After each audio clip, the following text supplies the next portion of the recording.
નમસ્કાર મારા વાલા ભાઈ બહેનો, હું છું રાજ. તમે જોઈ રહ્યા છો સ્વ અર્થાત સત્ય. આજે આપણે સમજીશું સંસ્કૃતિ અને સમાજીકરણ.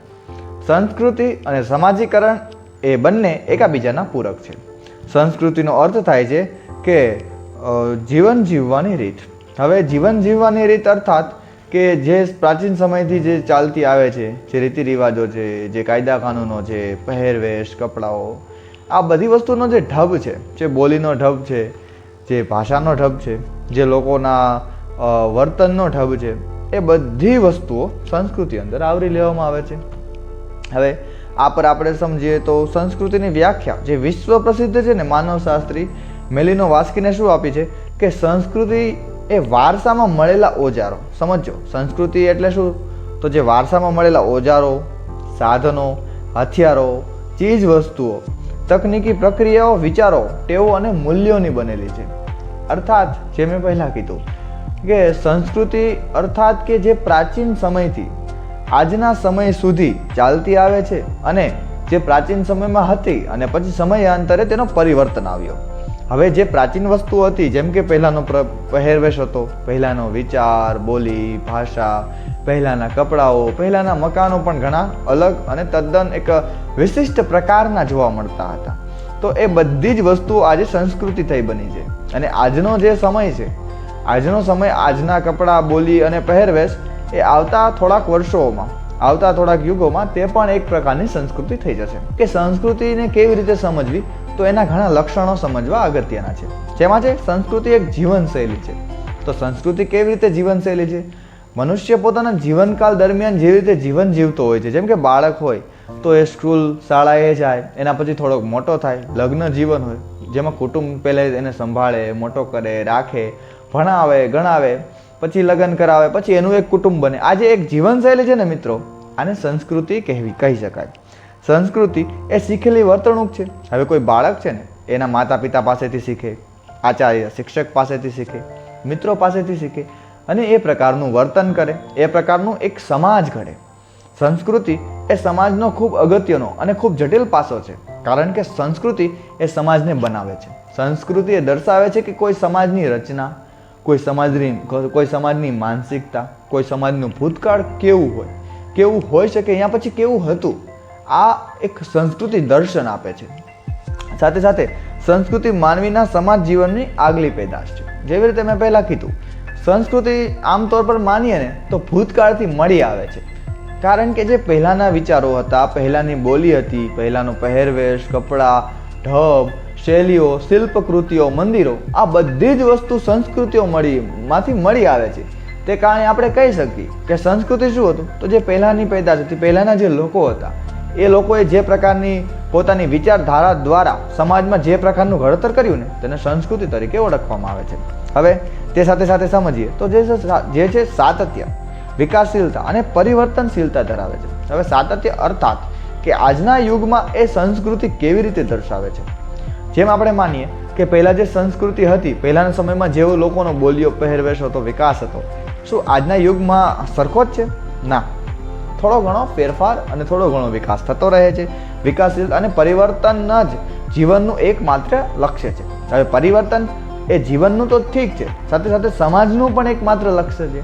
કારણ કે સમાજમાં સમય અનુસાર પરિવર્તનો આવતા રહે છે. તે કારણે સમાજમાં શું થાય મિત્રો? સમાજમાં પરિવર્તન આવવાના કારણે સંસ્કૃતિમાં ઘણો બધો ફેરફાર થાય. હવે સંસ્કૃતિમાં ફેરફાર કેમ થાય? જેમ કે પહેલાંના સમયમાં શું થતું? જે પ્રાચીન મંદિરો રચાતા, જે શિલ્પકૃતિઓ, જે કળાઓ છે, જે કપડાઓની રીત રિવાજો છે, જે બોલીઓનો ઢબ છે, તેને જોઈએ ને તો આજના યુગમાં સંસ્કૃતિમાં ઘણો બધો તફાવત આવે છે, ઘણું અલગ લાગે છે, ઘણું પરિવર્તન દેખાય છે. હવે આવું શા પરથી થયું હોય, એવું આપણે કેવું હોય તો કઈ રીતે કહી શકાય, એ આપણે સમજીશું સામાજિકીકરણ દ્વારા. પણ તે સાથે સાથે પહેલાં આપણે સમજીએ કે સંસ્કૃતિના કેટલા પ્રકારો છે.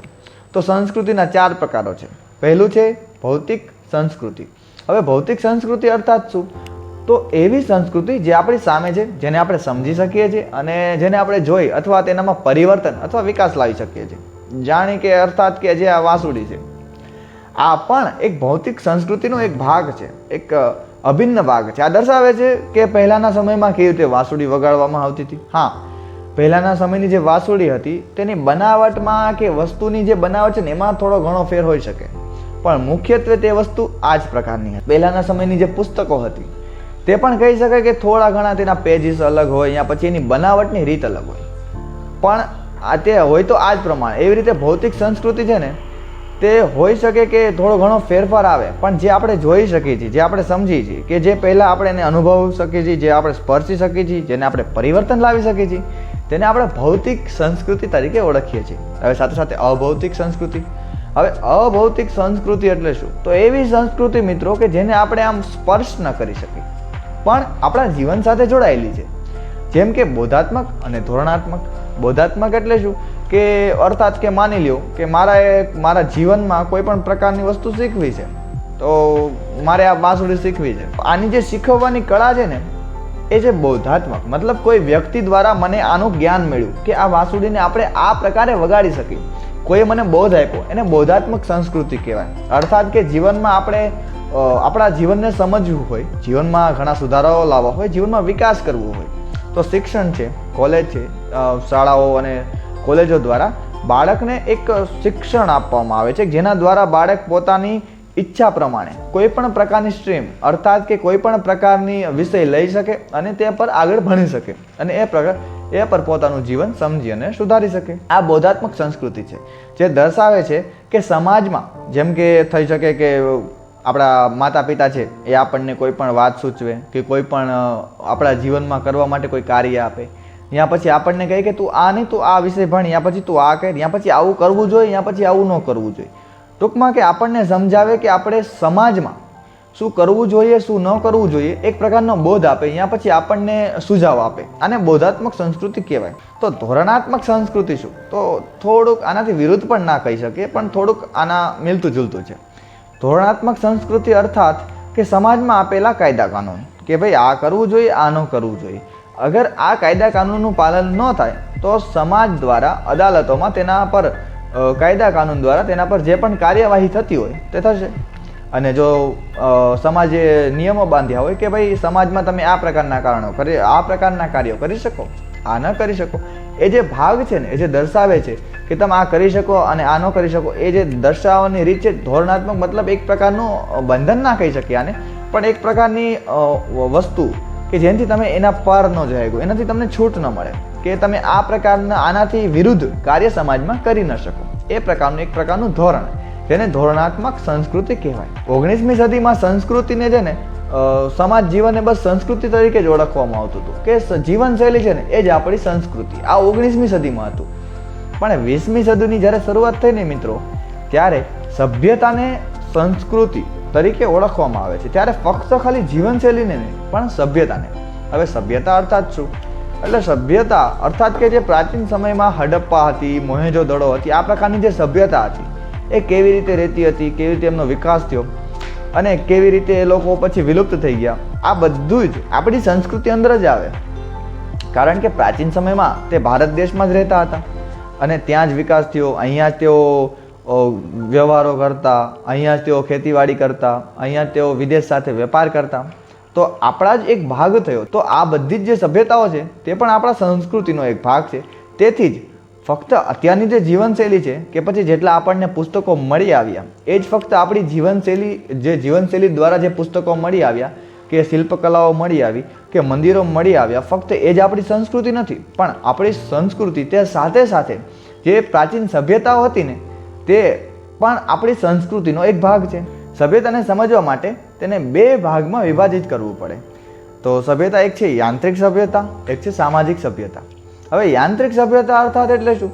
તો યાંત્રિક સભ્યતા અર્થાત કે જેમાં ટેલિવિઝન, ટીવી, ફોન એવી વસ્તુ જે એક સમાજને જોડી રાખે છે, જે સમાજમાં એક સંસ્કૃતિ દર્શાવે છે, એને યાંત્રિક સભ્યતા તરીકે ઓળખવામાં આવે છે. જ્યારે સામાજિક સભ્યતા અર્થાત કે સમાજમાં લોકો કેવી રીતે વ્યવહાર કરે છે, કેવી રીતે બોલચાલ કરે છે, કેવી રીતે સમાજમાં રહે છે, એક પ્રકારનો સમાજનું વર્તણૂકને સામાજિક સભ્યતા તરીકે ઓળખાઈ શકાય. હવે મેકઆઇવર સભ્યતા ઉપર વ્યાખ્યા આપતા જણાવે છે કે સમાજમાં મૂલ્યાત્મક સર્જનો એ સંસ્કૃતિ છે. મતલબ કે સમાજમાં કોઈ એવું સર્જન જેના કારણે સમાજમાં ઘણો વિકાસ અથવા ફેરફાર આવે, યા પછી સમાજને બધી રીતે આવરી લે, સમાજના બધા જ પાસાઓને આવરી લે, તેને શું કહેવાય? એક સંસ્કૃતિ કહેવાય, સમાજની સંસ્કૃતિ. હવે સભ્યતાનું કાર્યક્ષેત્ર શું હોય મિત્રો? તો જે સભ્યતા દર્શાવે છે કે સમાજને કેવી રીતે કાર્ય કરે છે, સમાજ કેટલે બે ભાગમાં જે મેં વિભાજિત આપ્યું એ, અને સમાજ કેવી રીતે પ્રાચીન સમયમાં સમાજ કેવું હતું અને આજના સમયમાં સમાજ કેવું છે, કે સમાજની લક્ષ્ય ધ્યેય શું છે અને સમાજ શું દર્શાવે છે, તે સભ્યતાનું કાર્યક્ષેત્ર થઈ શકે. હવે આ બધું જે વસ્તુ છે, આ બધું શા પરથી કહી શકાય કે શા પરથી સમજી શકાય? આ બધી જ વસ્તુ કયા પાસા પરથી આવ્યું હોય તે જાણવું હોય તો તે છે સામાજિકીકરણ. સામાજિકીકરણ અર્થાત શું? કે સામાજિકીકરણમાં સમાજના જે બધા જ લોકો છે, જે સમાજને, જે માનવ એક જે જીવતું પ્રાણી છે તેને સમાજ સાથે બાંધવાની જે પ્રક્રિયા છે ને તેને સામાજિકીકરણ કહેવામાં આવે. સામાજિકીકરણમાં સમાજમાં જેમ કે આપણે માની લો કુટુંબ છે. કુટુંબ શું કરે? કુટુંબ કોઈ બાળકને જન્મ આપે, બાળકને મોટું કરે, બાળકને ભણાવે, શિક્ષણ આપે, કાયદા કાનૂન આપે, સમાજની રીતિ આપે, સમાજના રિવાજો આપે, સમાજની સંસ્કૃતિ આપે. તે શું કરે? કુટુંબ. હવે આ બધી વસ્તુ જે જોડાયેલી છે કુટુંબ સાથે એ શું છે? એક સમાજ છે. સમાજ એ સામાજિકીકરણ દ્વારા સમાજમાં ઘણા બધા કુટુંબો એક જૂથ બને અને આવી જ રીતે લોકોને, એક માનવીના, એક જીવને અન્ય પાસાઓ સાથે જોડીને જે સમાજ બનાવે છે ને તેને સામાજિકીકરણ કહેવાય. ટૂંકમાં સમજીએ તો જે માનવી જે જીવંત પ્રાણી છે તેને સમાજ સાથે જોડતો જે પાસો છે ને તેને સામાજિકીકરણ તરીકે ઓળખવામાં આવે છે. હવે આ સામાજિકીકરણ છે, આની પ્રક્રિયા કેવી રીતે થતી હશે? આ કેમ ચાલતું હશે? હવે આ પર સમજીએ તો સામાજિકીકરણ છે ને તેને ઘણા બધા પાસાઓમાં વિભાજિત કરવું પડે. જેમાં પહેલું છે કુટુંબ, બીજું મિત્ર જૂથ, ત્રીજું શાળા, ચોથું સમૂહના માધ્યમો અને પાંચમું છે સામાજિકીકરણના અન્ય વાહકો. તો હવે પ્રથમ સમજી લીધું કે કુટુંબ જે સમાજને બાંધે છે, જે સમાજમાં બાળકને એક જન્મ આપે છે, બાળકને મોટો કરે છે. મિત્ર જૂથ સમાજમાં જે કોઈ બાળક છે એ અન્ય બાળક સાથે રહીને, સમાજમાં જે બાળક છે તે અન્ય બાળક સાથે રહીને પોતાનો વ્યવહાર, રીત, બોલી અને ઘણું બધું શીખે છે. તે મિત્ર જૂથ હોય છે જે સમાજને બાંધી રાખે છે. સાથે સાથે શાળા. હવે ઘણા બધા બાળકોને જ્યારે એક જગ્યાએ શિક્ષણ આપવામાં આવે તેને શાળા કહેવાય. શાળા સમાજમાં બાળકોને સામાજિક પ્રક્રિયા કેવી રીતે કરવી જોઈએ, વ્યવહાર કેવો કરવો જોઈએ, કેવી રીતે જીવન જીવવું જોઈએ, કે પછી કયા કાયદા કાનૂન સમાજમાં આપણે યોગ્ય છે કયા નથી, અને આ બધી જ વસ્તુ જ્યાં ભણાવવામાં આવે ને તેને શાળા કહેવામાં આવે છે. સમૂહના માધ્યમો. હવે આ સમૂહના માધ્યમો અર્થાત કે આપણે સમાજમાં સમૂહ તરીકે કેમ રહીએ છીએ, મતલબ કેવી રીતે રહીએ છીએ. જેમ કે આપણે અગર અત્યારે કોઈ પણ ઘટના અહીંયા પછી બનાવ બને તો આપણને કેવી રીતે ખબર પડશે? આપણને સમાજમાં જૂથ ભેગું થવું છે, ત્યાં પછી સમાજમાં છૂટું પડવું છે, ત્યાં પછી કોઈ પણ જૂથ જે કોઈ પણ એક જગ્યાએ ભેગું થાય, અર્થાત કે માની લો કોઈ પણ ઘટના બની તો આપણને કેવી રીતે ખબર પડશે? મોબાઈલ દ્વારા, ટીવી દ્વારા, કમ્પ્યુટર દ્વારા, લેપટોપ દ્વારા. આ બધા જ આપણા સમૂહના માધ્યમો છે જે આપણને દર્શાવે છે કે સમાજમાં સામાજિકીકરણ દ્વારા કોઈ ઘટના કે કોઈ બનાવ કે પછી કોઈ પણ પ્રકારની સામાજિક પ્રક્રિયા કેવી રીતે થઈ છે કે પછી ક્યાં થઈ છે. હવે આ બધું જૂથ જે માનવને ભાવના આપે, માનવને લાગણી આપે, માનવને વિચાર આપે અને માનવને દર્શાવે કે માનવને શું કરવું જોઈએ, ત્યાં પછી એક પ્રકારની હિન્ટ આપે માનસિકપણે, જે સમૂહના માધ્યમમાં આવે.